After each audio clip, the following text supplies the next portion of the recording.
So let's talk a little bit about dupe culture. We all know what it is. We're all very, very familiar with it. I developed a product that was super high end. I had actually protected it, as I've mentioned before, and I'll get into that further into following me, about the fact that I had actually patented my product. But again, what I tell designers, it's great to protect your product. It's amazing to actually think that your product is so impressive that people will in fact copy it. But the reality is no one is going to knock you off until you have sales against it. Fact, the end, game over. You're welcome to give NDAs, non-disclosure agreements, to pretty much everybody you work with, but at the end of the day, no one's going to really take you seriously with an NDA for something like this unless there's sales against it. They will think you're green and new and they'll say, oh, that's pretty much cute. But dupe culture, which is a fancy trend way of saying I'm copying you or I'm knocking you off. So what can we do as brands and creators to try and stop this from happening? And again, just to point out how prevalent this is here. This was in the Daily Mail. This was, here we go. This was seeing how Kmart copied a bag that I think we can pretty much see what it is here, the before and after. But the reality is, this is the job of these retailers. They send their buyers overseas to buy product that they know will sell. And unfortunately, I can speak to, at least with my students who are very much Gen Z, I think bordering on Gen Alpha, actually no, they're definitely Gen Z. They are very conflicted because they want to be authentic. They want to buy things that were made by the creator, but then the flip side is everybody's on a budget. So people are so grossly offended by this, but again, you have to understand the constraints.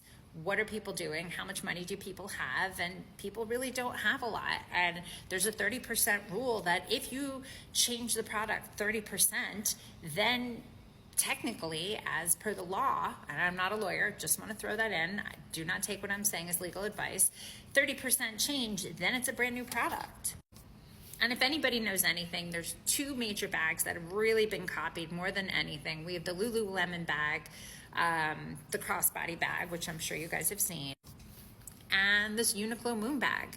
So what can you do as a designer and a creator to try and stop this from happening? I mean, realistically, nothing, but I tried something and it actually worked. So what did I do? I knocked myself off. Sounds crazy, especially since I was such a niche product, but I said, okay, I'm never going to get economies of scale truly for what my product is. What's economies of scale? The more you produce, the less your product costs.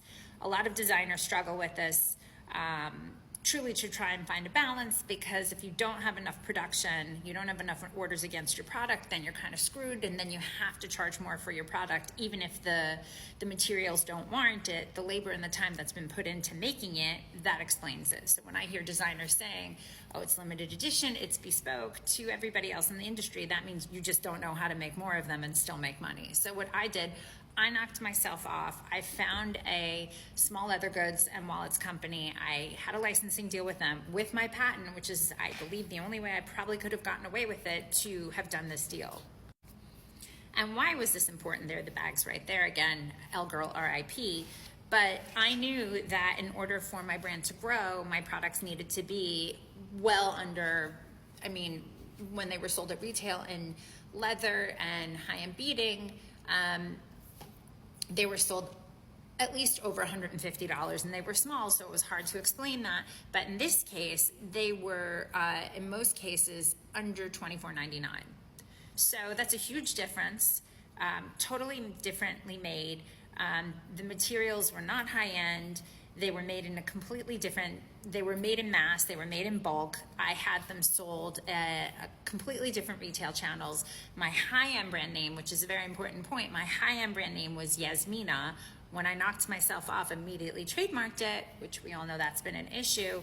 I made it Yazzie Bag. So as far as I was concerned, the DNA was there. They still carried the same brand values, but the name was cuter.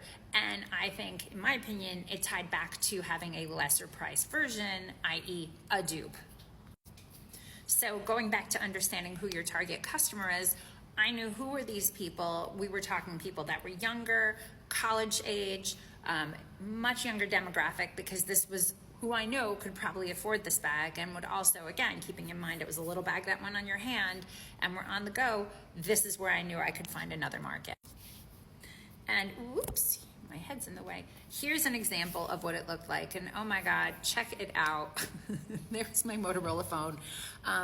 But this was a version that I had done that was tied to an iPod and also a camera, a mini camera, because we didn't have phones that had cameras back then. So if you were gonna take a selfie, you had to bring a mini camera with you. But I knew, okay, I'm looking at fancy bags for little girls, for younger audience, for teens and tweens, and then I knew I could also convert this to something athletic. I'll talk more about this on another video, but this is really how it works. And again, speaking of markets, speaking about opportunities, I knew that at a lesser price version, I would be able to make more money being able to scale my product, at least in this case, selling my own product at a lesser price version and doing it through someone else. And that's really what you have to think about. And a lot of designers struggle with this, is releasing control. And I knew if I was able to license this out to someone else to manufacture, produce, and sell, then I had a better opportunity, at least, to continue the product life cycle of my brand. More to come.